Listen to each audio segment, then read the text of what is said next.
Mgombea wa urais wa Jamhuri ya Muungano wa Tanzania kwa tiketi ya Chama cha Mapinduzi CCM, Daktari Samia Suluhu Hassan amesema mkoa wa Rukwa una utajiri mkubwa wa madini ukiwemo makaa ya mawe, vito, dhahabu na shaba, huku akibainisha kuwa serikali imeendelea kuvutia wawekezaji katika sekta hiyo sambamba na kuweka mipango ya kuwezesha wachimbaji wadogo.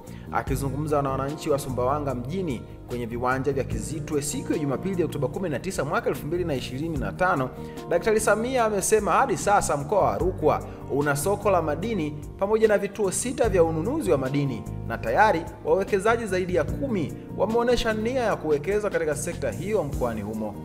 Namnukuu akisema, mkoa wetu huu wa Rukwa una utajiri mkubwa sana wa madini.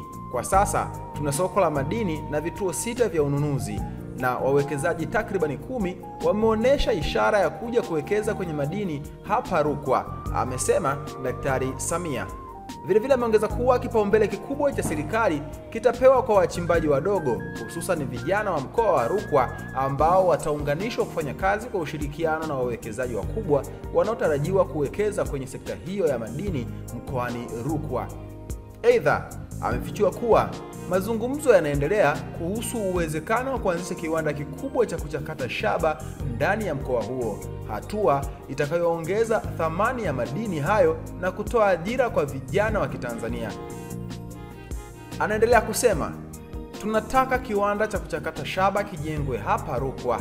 Wanaohitaji shaba yetu wamekuja, wameona tupo kwenye mazungumzo, waweke kiwanda hapa ili vijana wetu wapate ajira. Ndio maana tunajenga vyuo vya VETA, vijana wafundishwe wakafanya kazi kwenye viwanda hivi, amesema Daktari Samia. Msikilize mgombea urais kupitia Chama cha Mapinduzi CCM, Daktari Samia akizungumza na wakazi wa Rukwa. Mkoa wetu huu wa Rukwa una utajiri mkubwa sana wa madini, kiwemo makaa ya mawe, vito vya emerald, dhahabu, shaba na hata helium iko hapa ndani ya mkoa wa Rukwa. Na tunaendelea kufanya utafiti kuhusu madini hayo. Kwa sasa sema tu kwamba Rukwa ina soko la madini pamoja na vituo 6 vya ununuzi wa madini.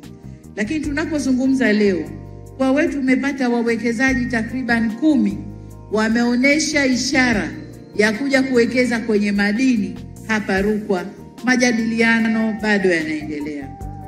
Lakini niseme kwamba sambamba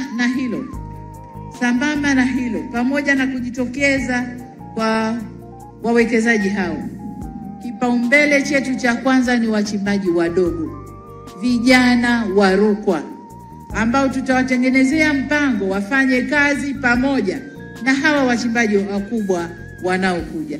Kwa kuna maeneo tukimaliza kupima na tukimaliza utafiti, kuna maeneo tutayamilikisha kwa makundi ya wachimbaji wadogo ambao sasa wao watashirikiana na wachimbaji wakubwa.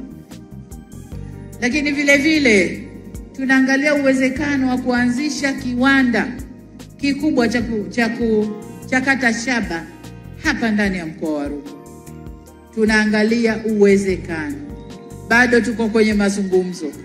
Wanaoitaka shaba yetu ya Rukwa wamekuja kuangalia, wameona tuko kwenye mazungumzo ya waweke kiwanda hapa ichakatwe hapa, vijana wetu wapate ajira. Na ndio maana tunajenga vyuo vya VETA ili vijana wafundishwe wakafanye kazi kwenye viwanda vya aina hii.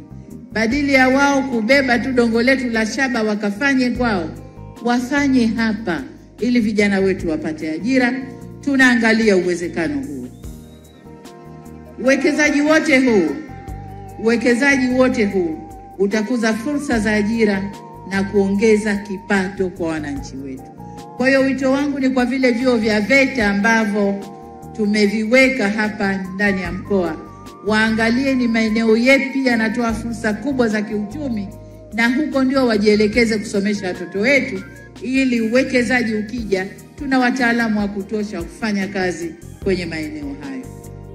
Huyo ndio mgombea urais kwa tiketi ya Chama cha Mapinduzi CCM, Daktari Samia Suluhu Hassan, akizungumza namna ambavyo serikali yake imepanga kujenga kiwanda cha kuchakata shaba mkoani Rukwa. Hii ni VOT Media. Maoni yako ni yapi? Nione kwenye comment, maoni yako itakuwa swadakta sana. Wakati wote sisi tumechangamka. Hamasa ni kuendelea kusubscribe katika YouTube channel ya kwetu. Subscribe, like, comment, share kwa ndugu jamaa na marafiki, ili siku zote wasiweze kupitwa na taarifa zote muhimu ambazo zinakuwa zinatoka kwetu.